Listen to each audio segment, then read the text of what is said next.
A very good evening and welcome back, ladies and gentlemen. Thank you very much for your greatest support.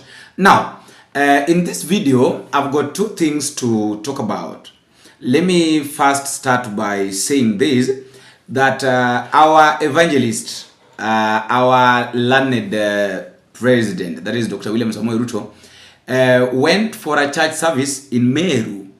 And I talked about several things, whereby he promised the people of Meru that is going to make sure that Meru town is turned into a capital city. Now, I would like us to listen to William RUTO before I get so that at least we can get what I want us to discuss before we get back into this discussion. Listen to him. Vile kwa sababu mmesikia gavana wetu hapa akisema tuko na cities 5 Kenya. City ya mwisho ama mji wa mwisho kufanywa city ilikuwa ni mji wa Eldoret. Ile city ambayo inafuata ni city ya Meru. Mnanielewa? Ile city ambayo inafuata ni Meru City. Na ili tuwe na Meru City, nimeambia gavana na bunge la Meru wafanye mambo, na mimi nitafanya maneno, si ndio? Na kati ya maneno lazima nifanye ili Meru ipate city status ni kuhakikisha kwamba tunajenga barabara ya kutosha pale Meru town. Tayari serikali ya Kenya tumetoa zaidi ya bilioni 5 na ndugu zetu wa World Bank, kilomita 17 including bypass ya pale Meru town. Tunangojea mambo madogo na World Bank ndio tuweze kuja kutengeneza hiyo barabara pale Meru ikae sawa sawa, ndio iwe city ya 6 ya Jamhuri ya Kenya.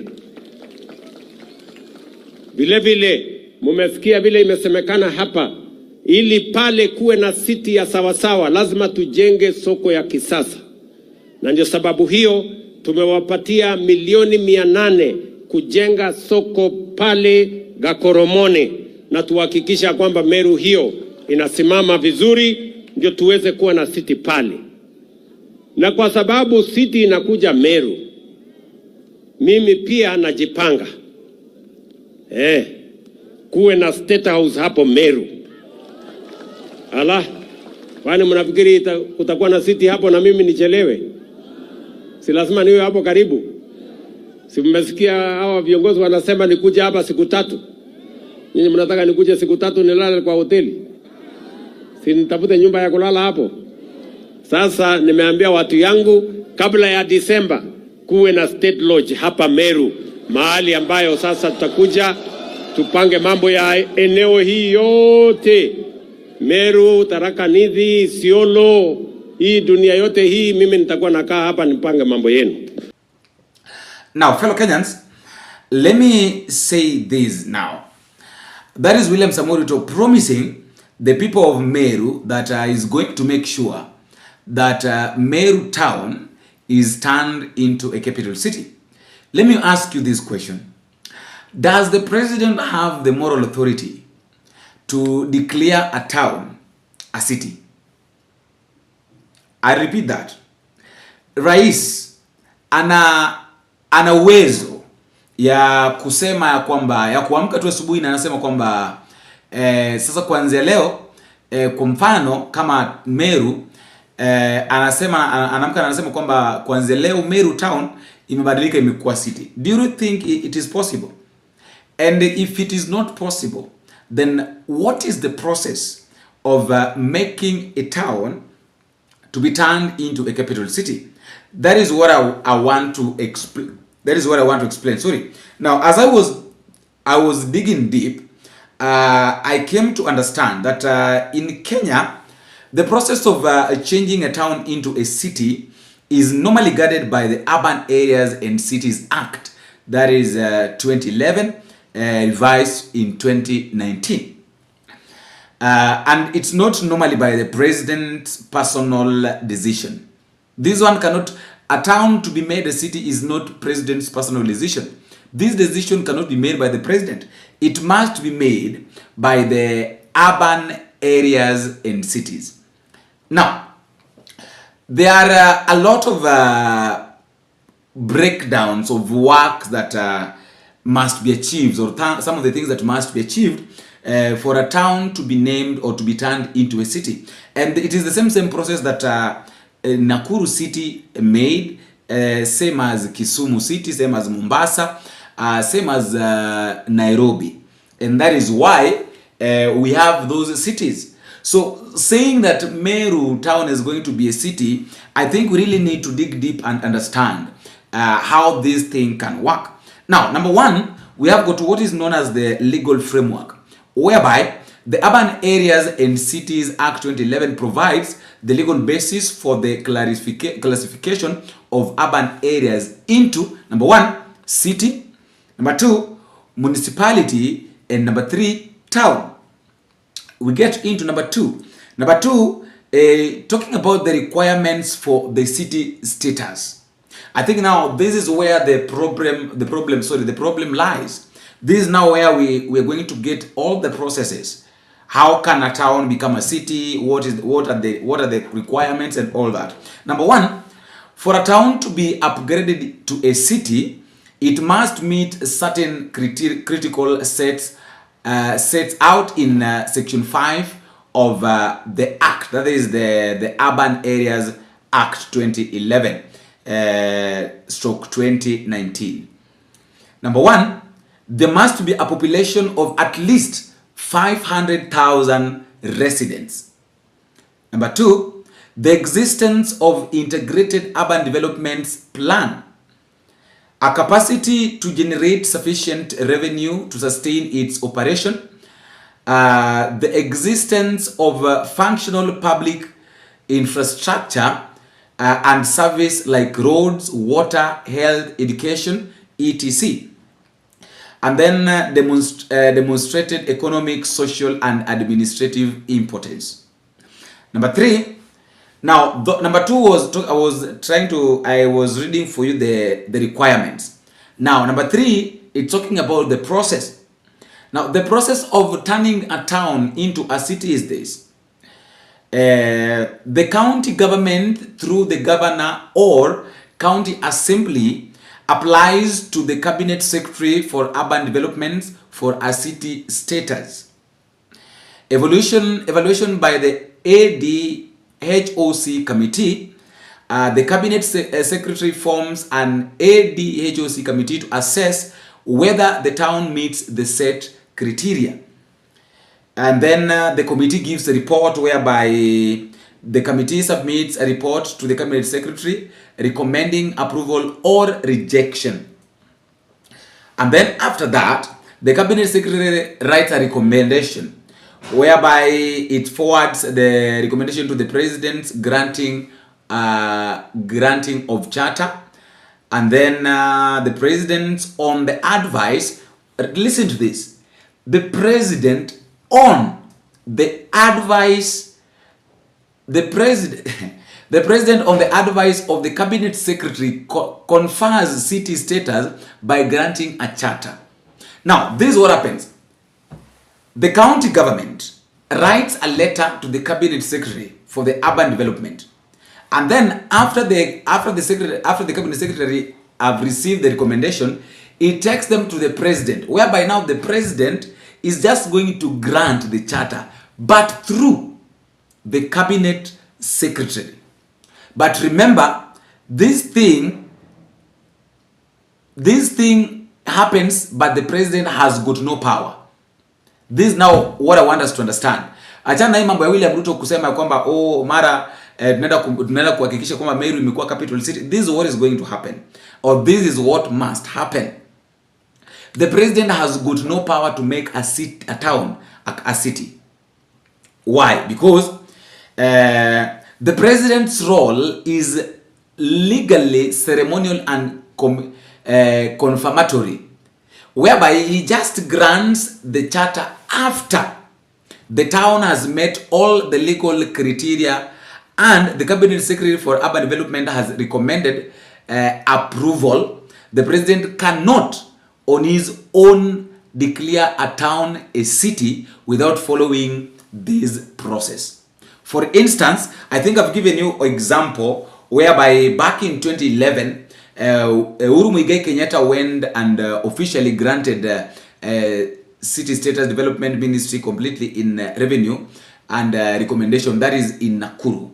And that is when, in 2011, that is when Nakuru was declared a city. But then, I just wanted us to understand, I just wanted the people to understand this issue, that William Ruto, the president, has got no power to make a town a city. Because all these requirements, now a question is this: do you really think that Meru town has got a capacity of more than 500,000 people? The answer, according to me, the answer is no. Do you really think that Meru qualifies to be a city? My answer is no. But what happens? What is happening is that these guys are just doing PR. William Ruto is just doing PR every now and then. Anataka tu kufurahisha watu. Let people see that I can work. Let people see all this thing, blah, blah. A lot of things, a lot of issues that don't add up. The second story is on the same day in Meru, I heard William Ruto saying something to do with the registering as a voter and voting. Listen to this. Mtu ni panganga tu, mtu ya kuongea hewa, sijui one dam, kazongo, sijui nini, must go. Hiyo ni mtu kumbavu. Hana mbele, hana nyuma, hajui barabara inajengwa namna gani, hajui kanisa inajengwa namna gani, hajui barabara iko wapi. They do nothing. Ama namna gani watu wa Meru? Tumekubaliana? Basi acha niwaeleze. Mimi nawauliza wananchi wote wachukue kura. Si ndio? Vijana wetu mko na nafasi ya kuchukua kura, ndio muamue uongozi wa taifa letu tukienda mbele. Lakini mjue hivi, hiyo kura ni 2027. Ama mnafikiri kura ni siku gani? Si ni 2027? Tuko 2020 what? Saa hii tuko 20? Sasa sikizeni. Na hiyo kura itafanywa siku moja, sio mbili, sio siku tatu, sio wiki moja. Itafanywa siku ngapi? Sasa sikizeni. Ndio hii Kenya imehangaika siku mingi. Kwa sababu kuna watu hawana kazi nyingine ya kufanya. Kazi yao ni siasa asubuhi mpaka jioni. Jumatatu mpaka Jumapili. Mwezi baada ya mwingine. Januari mpaka Disemba. Mimi nawauliza ndugu zangu wa Kenya, kura ni 2027, si ndio? Hapa katikati 2025, 2026 tufanyie hawa wananchi kazi jameni. Tupange mambo ya barabara, tujenge hawa watu. Tupange mambo ya stima, tujenge affordable housing, tujenge masoko, tujenge hostel, tuunganishe stima, tupange ile kazi ambayo itabadilisha Kenya. Halafu baadaye tutafanya uchaguzi kulingana na kazi mtu amefanya. Ama namna gani watu wa Meru? Kwani mtu anachaguliwa kwa sababu wako na sura mzuri? Mtu anachaguliwa kwa sababu anatoka kanisa fulani ama anatoka jamii fulani? Si mtu anachaguliwa kwa ile kazi amefanya? Ama mnasemaje watu wa Meru? Kama mtu hana sera, hana mpango, hana agenda, hana vision, hata akili hana, huyo ni mtu ya kuchaguliwa kwenda mahali popote? Mimi nawauliza watu wa Meru, wale watu wanatupigia makelele mingi, nikijaribu kuwasikiza ile wanasema hawasemi barabara, hawasemi stima, hawasemi vijana wapate kazi, hawasemi chochote. Kazi yao tu ni hewa, kuongea mambo ya bure. Na hivyo ndio Kenya imechelewa. Nchi zingine imepiga hatua ya kwenda mbele. Na kazi yangu katika hii taifa letu la Kenya ni kusukuma mambo ya maendeleo Kenya hii mpaka tushikane na wale walituacha nyuma. And I want to ask you, the people of Meru, the people of Kenya, tushirikiane. Waswahili wanasema umoja ni nguvu, kujitenga ni udhaifu. Tushirikiane, tufanye kazi kwa pamoja. Na ndio mimi nawashukuru mumenipatia huyu kiongozi, huyu Profesa Abraham Kithure Kindiki kama naibu wa rais. Huyu muungwana, wacha niwaambie, anaelewa mambo. Anaelewa barabara inaelekea wapi. Anaelewa mambo ya stima. Ananisaidia kupanga mambo ya affordable housing. Wale wengine ni panganga, kelele, sijui nini, bure. Nyie mnanielewa? Kwa hivyo watu wa Meru, mnasema tuendelee ama tuendelee? Mnasema tuendelee ama tuendelee? Tujenge, tufanye mambo ya maendeleo ama tufanye siasa? Si tufanye maendeleo kwanza. Si hii siasa nyinyi ndio mafundi. Wenye kuamua kazi ya MCA ni nani? Wenye kuamua mambo ya mjumbe ni nani? Wenye kuamua mambo ya governor? Mwenye kuamua mambo ya rais? Na nyinyi mko na hiyo uwezo? Na si nyinyi ndio mafundi? Sasa hawa wanatupigia kelele barabarani kutuambia sijui nani atakuwa nini. Wao ndio wataamua ama nyinyi ndio mtaamua? Si nyinyi ndio mtaamua? Ama namna gani? Na mtaamua kulingana na ile kazi mtu amefanya. Kama ni mtu ni panganga tu, mtu ya kuongea hewa sijui one time kasongo sijui nini must go, hiyo ni mtu kumbavu. Hana mbele, hana nyuma, hajui barabara inajengwa namna gani, hajui kanisa inajengwa namna gani, hajui barabara iko wapi, they do nothing. Ama namna gani watu wa Meru? Tumekubaliana? Now, that is the president talking about people must register as voters. And here is my take. These guys, remember when they were saying that you have to pay money for you to receive your ID? Up to now, there are some of the people that have qualified to get their IDs but have not gotten the IDs. Why? Because it was blocked. The president decided that this one cannot happen. That is what happened. Like, it can't happen. So why is it that he's telling us that you have to register, you have to register as a voter, and then anatuambia ya kwamba hata kama utaregister kama voter, kura tunapiga mwaka 2027. So are you seeing where we are having the problem? The problem is coming at one point. They're preventing us from doing one thing, and then they're coming with another thing. Yet they knew very well that a time like this will come that they will want to be in offices. But now for them to be in these offices, or for them to retain their positions, they must look for ways, they must look for one or two ways on how they can prevent things from happening. I really don't know what to think. I would like to give you a chance at the comment section to also tell me your thought. Tell me what you think concerning these two videos. Number one, William Ruto telling the people of Meru that is going to make sure that Meru graduates or is elevated from being a town to being a city. And now, do you think Meru can be a city and yet we still have Machakos? Remember when they wanted to change the capital city of Nairobi from Nairobi city to go to Machakos? It has not yet happened. Alafu watu wa Meru bado wako na hopes, wanadhania kwamba Meru yao itabadilika kuwa town. And then the second thing, to talk about this issue of William Ruto saying that election ni kura ni mwaka 2027, kupiga kura ni mwaka 2027. I think there was something that was explained so well by, I remember by Willis, that is a lawyer, Wakili Willis Otieno, whereby he was saying that election is supposed to happen next year, 2026, August. So here William Ruto 2027, I really don't know. Because, they're saying this knowing very well the kind of games they're going to play to make sure that people don't register as voters. You see? Can it happen? Let me just ask this. Can it really happen that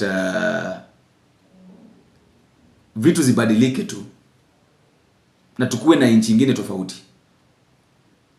You tell me that at the comment section. After all, guys, that is just my thought, and that is all I have for now. Until we meet again, I have been your host, Boniface. Big.